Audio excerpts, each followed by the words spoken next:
there, and welcome to Speak English with Christina, where you'll learn American English and business know-how to become confident in English. And today we're going to look at what it takes to reach an advanced level of English in this special lesson. Before we get into the lesson, go ahead and activate the subtitles for this video if you would like to have the subtitles. And just a reminder that this is part of our mini course all about achieving advanced English through virtual immersion. And today's lesson is part 2, what it takes to reach an advanced level of English. And the first thing I want to talk to you about is the idea of the top performer. A top performer is someone who takes action to improve themselves. They accept that they don't always know how to do it. They often work with a mentor or a coach in order to have a plan to advance the most efficiently possible. And they invest in their learning. And this investment, it of course involves time, effort, possibly money as well, but they are investing something in order to improve themselves. What the top performer does not do, they do not stay blocked by fear of mistakes or inertia, meaning they just don't know what to do, so they don't do anything. They don't make excuses for not improving. Things like, I don't have time, I'm too tired all the time, I'm so busy, etc. They don't make those excuses. They change their habits to find the time. And the top performer does not think that they have to be 100% perfect before they go out and do something. They're ready to try it, to make mistakes, and to learn from those mistakes. And they don't think that they can do it all alone. You do have to do some of this alone, of course, but you can't do it all alone. So I want you to think about all of that for a minute. And to be honest with yourself, do you have the mindset to be a top performer in English? Are you motivated but also willing to put in that effort and that investment to improve yourself, to stop making excuses, and to really achieve the things that you know you can achieve? Is that you? I think it is. Now, why do you struggle to master English today? First thing is, you are not an expert in language learning. That's normal. It's okay. But neither is Google. I know a lot of you, and me too, use the internet as the main resource for finding information, but they're not a language expert. Possibly you lack structure and consistency in the way that you are trying to improve your English. And you don't know what will give you the best results for the least effort. And that connects back to number 1, just you're not an expert in how to master English. So this is normal that you don't know these things. Now, when I say that you are not an expert, and neither is Google, let's imagine you go to Google, you type how to master English. Look how many results you have. No human can go through those results to try to find the right things for them. You'll just waste so much time and energy. You'll get frustrated, and then you'll say, I don't have time because you spent so long doing useless things on the internet. And then what happens? It's like I watch one video after another on YouTube. I just binge watch YouTube videos. I try to learn by myself. I watch movies in English. I listen to songs in English. That's fantastic. I love doing those things in foreign languages, but that's not what's going to make the big difference for you. Or you feel overwhelmed by the millions of resources available for learning English, and you just you do something, but you're not sure if it's the right thing. You're not sure if you're making progress. And that can really negatively impact your motivation and your ability to continue learning over the long term.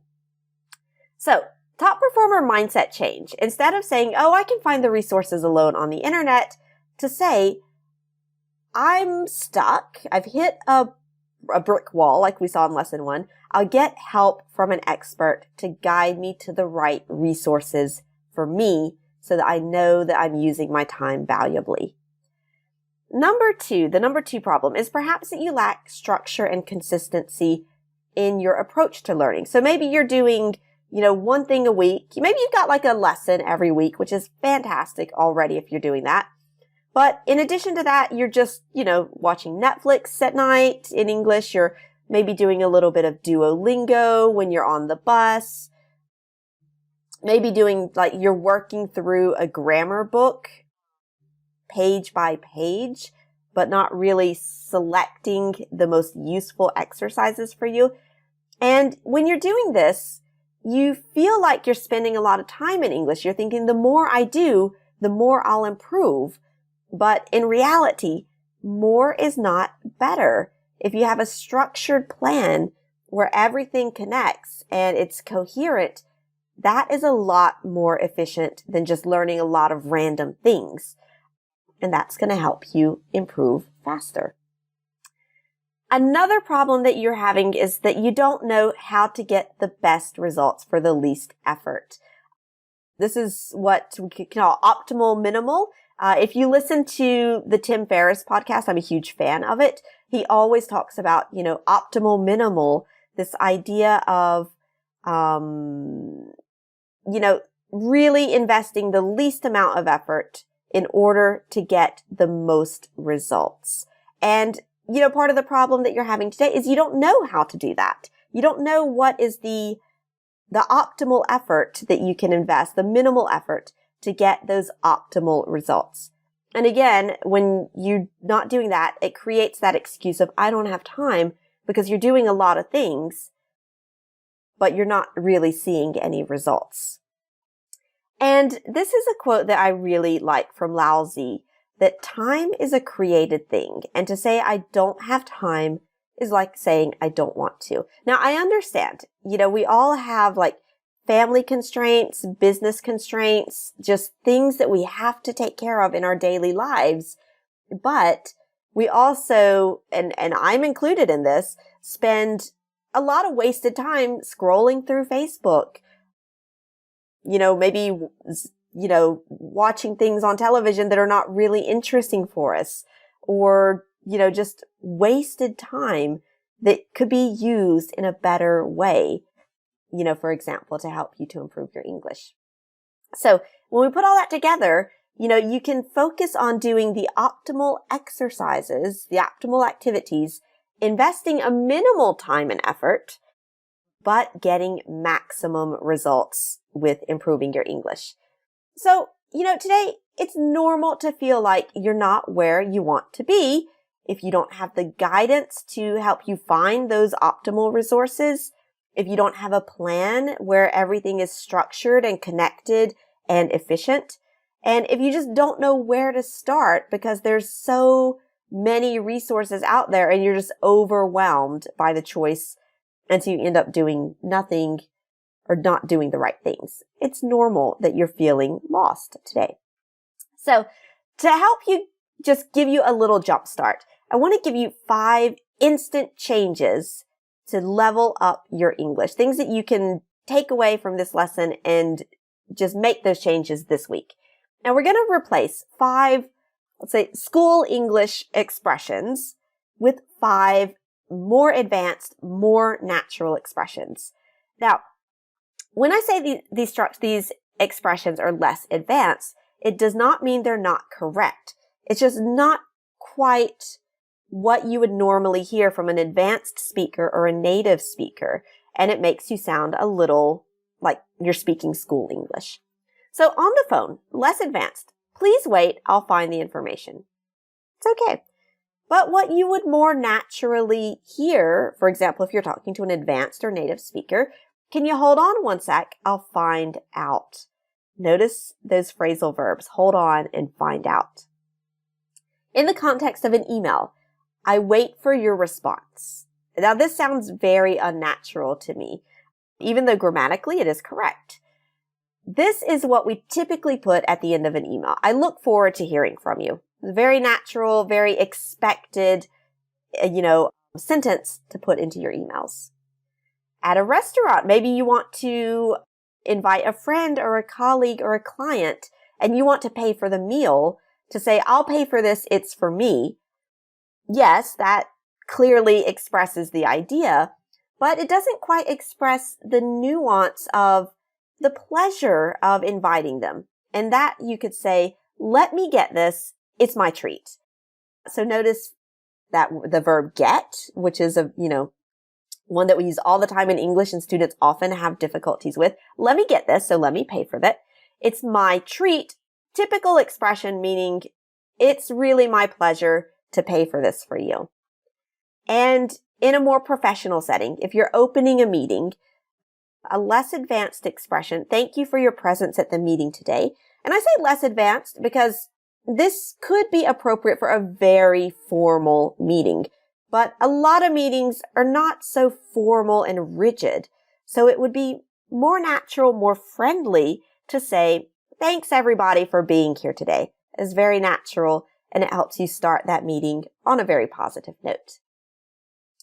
In the context of planning an appointment, maybe with a colleague, can we meet to discuss it? Again, quite formal. It's correct, but it's quite formal, and formality tends to create distance, which means it doesn't sound very friendly. More advanced, more natural, can we find a time to get together and talk about it? Same exact meeting, but much more natural, much more friendly. And all of these changes to your English are going to help you to sound more professional. It's going to make it easier to communicate with other people because you literally speak the same language as your colleagues. And because you are adapting your English to the situation, to the relationship, and to the context, and to the emotions, that's what makes you sound more advanced. All right, here's your take action tip for this lesson. Go back, review this lesson, write the advanced phrases on Post-it notes, and put those expressions where you will see them when you need it. For example, near your phone, in your wallet, near your computer, in the documents you take into your meeting, somewhere you will see it when you need it. And then just practice using it, because the more you use it, the more it will become a natural habit, the more confident you will feel, and that will come across in the way that you speak English. So, in our next lesson, we're going to look at how to create a practical, coherent program that gives you optimal results. We're going to look at how to integrate that into your schedule, especially if you're very busy. And we're going to look at how to sustain your motivation and consistency to reach your advanced goals in English.